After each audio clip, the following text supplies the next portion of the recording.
Hi friends, welcome back to my channel. ಇವತ್ತು ನಾನು ನಿಮಗೆ ಫ್ರಂಟು ನಾರ್ಮಲ್ ಕಟ್ಟಿಂಗ್ ಇರತ್ತಲ್ರಿ, normal cutting back boat neck ಹೆಂಗೆ ಪೇಪರ್ ಕಟ್ಟಿಂಗ್ ಮಾಡ್ಬೇಕಂತ ಹೇಳ್ಕೊಡ್ತೀನಿ. ಮತ್ತು ನಮ್ಮ ಶೋಲ್ಡರ್ ಇರುತ್ತಲ್ಲ 5.5 ಒಬ್ಬರದು 5 ಈ ಥರ ಇರುತ್ತೆ, 6 ಅದರಲ್ಲಿ 1.5 ಇಂಚ್ ಆ್ಯಡ್ ಮಾಡಬೇಕು. ಆಮೇಲೆ ನಾವು ಶೋಲ್ಡರ್ ಎಷ್ಟಿರುತ್ತೆ, ಇವಾಗ ನಂದು 5.5 ಇತ್ತು, 5.5 ಪ್ಲಸ್ 1.5 ಇಂಚ್ ಅಂದರೆ 7 ಇಂಚ್ ಆಯಿತು ಫ್ರೆಂಡ್ಸ್. ಹಾಗಾಗಿ ಬಗಲಿನ ಉದ್ದ ಸಹ ನಾನು 7 ಇಂಚೆ ತೊಗೋತೀನಿ.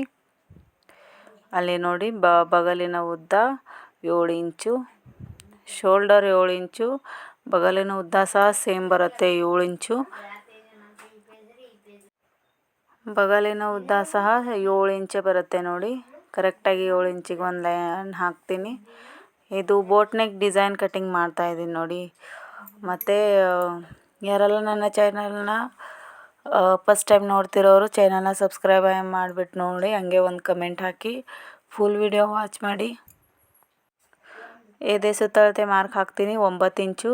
9 ಇಂಚಿಗೆ ಒಂದು ಮಾರ್ಕು, ಮುಂದೆ 1.5 ಇಂಚು, 1.5 ಇಂಚು, 1.5 ಇಂಚ್ ಅಂದರೆ ಇವಾಗ ತಳಗಡೆ 8 ಇಂಚದು ಅಂದರೆ 32 ಇಂಚು ಸೊಂಟ ಇದೆ, ಅದರದ 4ನೇ ಭಾಗ 8 ಇಂಚು. ಮುಂದೆ 1.5 ಇಂಚು ಸಿಲಾಯಿ ಮಾರ್ಜಿನು, 1 ಇಂಚು ಟಕ್ಸ್ ಹಿಡಿಯೋದಕ್ಕೆ ಬರುತ್ತಲ್ರಿ, 1 ಇಂಚದು. ಬೋಟ್ ನೆಕ್ಕಲ್ಲಿ ಕೂಡ ಮುಂದೆ ನಾರ್ಮಲ್ ನೆಕ್ಕು ಒಬ್ಬೊಬ್ರಿಗೆ ಇಷ್ಟ ಆಗಲ್ಲ, ಮುಂದ್ಗಡೆ ಸಹ ಬೋಟ್ ನೆಕ್ ಇರೋದು. ಅವರು ಏನಂತಾರಂದರೆ ಮುಂದ್ಗಡೆ ನಾರ್ಮಲಾಗಿ ಇರಲಿ, ಹಿಂದ್ಗಡೆ ಆದರೆ ಬೋಟ್ ನೆಕ್ ಡಿಸೈನ್ ಮಾಡಿಕೊಡಿ ಅಂತ ಕೇಳಿದಾಗ ಈ ಕಟ್ಟಿಂಗ್ ಮಾಡಿ. ಈ ಥರ ಡಿಸೈನ್ ಅಂತೂ ಸಖತ್ತಾಗಿ ಬಂದಿದೆ. ಫುಲ್ ವಿಡಿಯೋ ವಾಚ್ ಮಾಡಿ ಫ್ರೆಂಡ್ಸ್, ಹಾಗೆ ಸಪೋರ್ಟ್ ಮಾಡಿ ನನಗೂ ಸಹ. ಇವಾಗ ಆರ್ಮೋಲ್ 1 ಇಂಚಿಗೆ ಆರ್ಮೋಲ್ ತೊಗೋತೀನಿ ನೋಡಿ. ಇದು ಬ್ಯಾಕ್ ಸೈಡ್ ಇರೋದ್ರಿಂದ 1 ಇಂಚಿಗೆ ಬರುತ್ತೆ. ಫ್ರಂಟು 1 ಇಂಚು, ಆದರೆ ಅರ್ಧ ಇಂಚು ಒಳಗಡೆ ತೊಗೊಂಡು ಫ್ರಂಟಿಗೆ 1 ಇಂಚ್ ಮಾರ್ಕ್ ಮಾಡ್ತೀನಿ. ಈಗ ನೋಡಿ, ನಮಗೆ ಕರೆಕ್ಟಾಗಿ 7 ಇಂಚ್ ಇದೆಯಾ ಅಂತ ಶೋಲ್ಡರ್ ಒಂದು ಸಲ ಚೆಕ್ ಮಾಡಬೇಕು. ಯಾಕಂದರೆ ಅಗಲ ತುಂಬಾ ದೊಡ್ಡದು ಈ ಥರ ಅನ್ನಿಸ್ತೈತೆ. ನೋಡಿಬಿಟ್ಟು ಆಮೇಲೆ ಚೆಕ್ ಮಾಡಬೇಕು ಎಷ್ಟಿದೆ ಅಂತ. 7 ಇಂಚ್ ಬಂದರೆ ಓಕೆ ನೋಡಿ. 3 ಇಂಚಿಗೆ ಮಾರ್ಕ್ ಹಾಕಿದ್ರೆ ಶೋಲ್ಡರ್ ತುಂಬ ಜಾಸ್ತಿ ಆಗುತ್ತೆ, ಅದಕ್ಕಾಗಿ 7 ಇಂಚ್ ಇಲ್ಲ, ಇದು 7.2 ಬರುತ್ತೆ ನೋಡಿರಿ. ಅದಕ್ಕಾಗಿ ನಾವು 7 ಇಂಚ್ ಎಲ್ಲಿಗೆ ಬರುತ್ತೋ ಅಲ್ಲಿಗೆ ಮಾರ್ಕ್ ಹಾಕಿ ಒಂದು ಲೈನನ್ನು ಹಾಕೋಣ. ಇವಾಗ ನೋಡಿ, ಅಲ್ಲಿಂದಾನೇ ಆರ್ಮೋಲ್ ಶೇಪ್ ಕೊಡ್ತೀನಿ ನೋಡಿ. ಈ ಥರ ಕರೆಕ್ಟಾಗಿದೆಯಾ ಅಂತ ಒಂದು ಸಲ ಚೆಕ್ ಮಾಡಬೇಕು ಎಲ್ಲರೂ, ಅಂದರೆ ಎಲ್ಲೂ ಕೂಡ ತಪ್ಪೋದಿಲ್ಲ. ಬ್ಲೌಸು ಕರೆಕ್ಟಾಗಿ ಫಿಟ್ಟಿಂಗಾಗಿ ಬರುತ್ತೆ. ಇವಾಗ ಅಲ್ಲಿಂದ ನಾವು 3.5 ಇಂಚಿಗೆ ಒಂದು ಮಾರ್ಕ್ ಹಾಕೋಣ. ಶೋಲ್ಡರ್ ಪಟ್ಟಿ ತಳಗಡೆ 3.5 ಇಂಚು, ಅಂದರೆ ರೌಂಡಾಗಿ ನೆಕ್ ಬರುತ್ತಲ್ರಿ ಡಿಸೈನ್ ಮೇಲೆ ಬೋಟ್ ನೆಕ್, ಅದಕ್ಕಾಗಿ ನಾವು ತಳಗಡೆ 3.5 ಇಂಚ್ ತೊಗೊಂಡಿದ್ದೀನಿ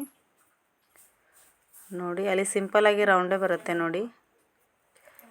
ಸಿಂಪಲಾಗಿ ರೌಂಡ್ ಈ ಥರ ಶೇಪ್ ಕೊಡಬೇಕು. ರೌಂಡಾಗಿ ಶೇಪ್ ಬಂದರೆ ಎಷ್ಟು ರೌಂಡಾಗಿ ಬರುತ್ತೆ ಅಷ್ಟು ಚೆನ್ನಾಗಿ ಕೂರುತ್ತೆ ಬ್ಲೌಸು. ಅಲ್ಲಿಂದ ನಾವು ಇವಾಗ ಶೋಲ್ಡರಿಂದಾನೇ ಅಳಿಬೇಕು. ಅವ್ರದ್ದು 10 ಇಂಚ್ ಇದೆ, ಅದರಲ್ಲಿ ನಾವು ಅರ್ಧ ಇಂಚ್ ಮಾರ್ಜಿನ್ ಸೇರಿಸ್ಬಿಟ್ಟು 10.5 ತೊಗೊಂಡಿದ್ದೀನಿ ನೋಡಿ. ಇವಾಗ ಲೈನ್ ಹಾಕೊಳ್ಳೋಣ. ಅಲ್ಲಿ ಒಂದು ತಾಳ್ರಿ, ಇದು ಒಂದು ಸ್ವಲ್ಪ ಯಾಕೋ ಈ ಥರ ಕುಣ್ತಾ ಇದೆ. ಅಯ್ಯೋ, ಹೂವಂಕಾಗ್ಬಿಡ್ತು. ನೀಟಾಗಿ ಇಟ್ಕೊಂಡ್ಬಿಟ್ಟು ಲೈನ್ ಹಾಕಿ ನೋಡಿ. ಈ ಥರ ಹಾಕಿಬಿಟ್ಟು ಇವಾಗ ಬ್ಲೌಸ್ ಡಿಸೈನ್ ಹೇಳ್ಕೊಡ್ತೀನಿ ನೋಡಿ. ತುಂಬಾ ಚೆನ್ನಾಗಿ ಬಂದಿದೆ ಇದು.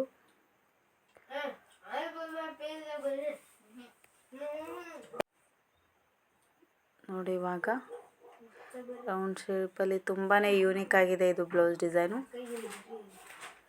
ನೋಡಿ ನಾನು ಯಾವ ಥರ ಕಟ್ಟಿಂಗ್ ಮಾಡ್ತೀನಿ ಅಂತ.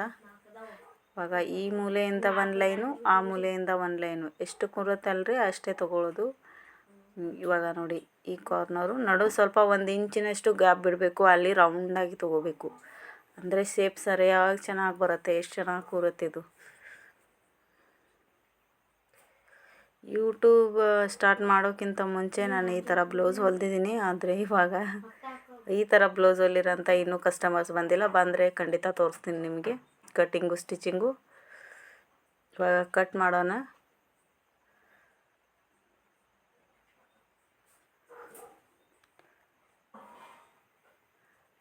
ನಂದು 2 ಗಂಟೆಗೆ ಲೈವ್ ಇರುತ್ತೆ ಫ್ರೆಂಡ್ಸ್.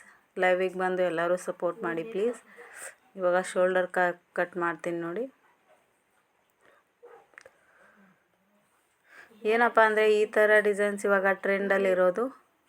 ಹಳ್ಳಿ ಕಡೆ ಎಲ್ಲ ಜಾಸ್ತಿ ನಡೆಯಲ್ಲ ಇದು. ಆದ್ರೂ ಕೆಲವೊಬ್ಬರು ಕಲ್ತಿರೋ ಹುಡುಗರು ಎಲ್ಲ ಹೊಲಿಸ್ಕೋತಾರೆ.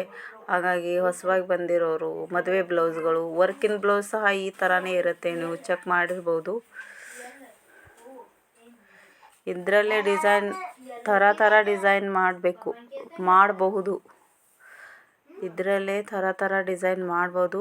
ಎಷ್ಟು ಚೆನ್ನಾಗಿ ಬಂದಿದೆ ಅಂತ ನೀವೇ ನೋಡಿ ಕಮೆಂಟ್ ಮಾಡಿ ಹೇಳಿ. ಬ್ಲೌಸ್ ಡಿಸೈನ್ ಹೇಗೆ ಬಂದಿದೆ ಅಂತ ನೋಡಿಬಿಟ್ಟು ಕಮೆಂಟ್ ಮಾಡಿ ಪ್ಲೀಸ್. ನೋಡಿ ಈ ಥರ ಬಂದಿದೆ ಎಲೆ ಶೇಪಲ್ಲಿ. ನೋಡಿ ಎಷ್ಟು ಚೆನ್ನಾಗಿ ಬಂದಿದೆ ಅಲ್ವೇನ್ರಿ. ಸೂಪರಾಗಿ ಕೂರುತ್ತೆ ಈ ಬ್ಲೌಸ್, ಯುನೀಕಾಗಿ ಕೂಡ ಕಾಣುತ್ತೆ ಇದು. ಇದರಲ್ಲಿ ನೆಟ್ ವರ್ಕ್ ಬ್ಲೌಸ್ ಮಾಡಿಸ್ಕೊಂಡ್ರೆ ಇದರಲ್ಲಿ ಅಂತೂ ಸಖತ್ತಾಗಿ ಲುಕ್ ಕೊಡತ್ರಿ ಇದು ಬ್ಲೌಸ್. ಟ್ರೆಂಡಿಂಗ್ ಬ್ಲೌಸ್ ಇದು. ನೋಡಿ ಎಷ್ಟು ಚೆನ್ನಾಗಿ ಬಂದಿದೆ ಅಂತ. ಇದೇ ಥರ ಪೇಪರ್ ಕಟ್ಟಿಂಗು ನಿಮಗೆ ಬೇಕಾದರೆ ನನ್ನ ಚಾನಲ್ನ ನನ್ನ ಕಮೆಂಟ್ ಬಾಕ್ಸಲ್ಲಿ ಕಮೆಂಟ್ ಮಾಡಿ ತಿಳಿಸಿ. ಬಾಯ್ ಬಾಯ್ ಫ್ರೆಂಡ್ಸ್.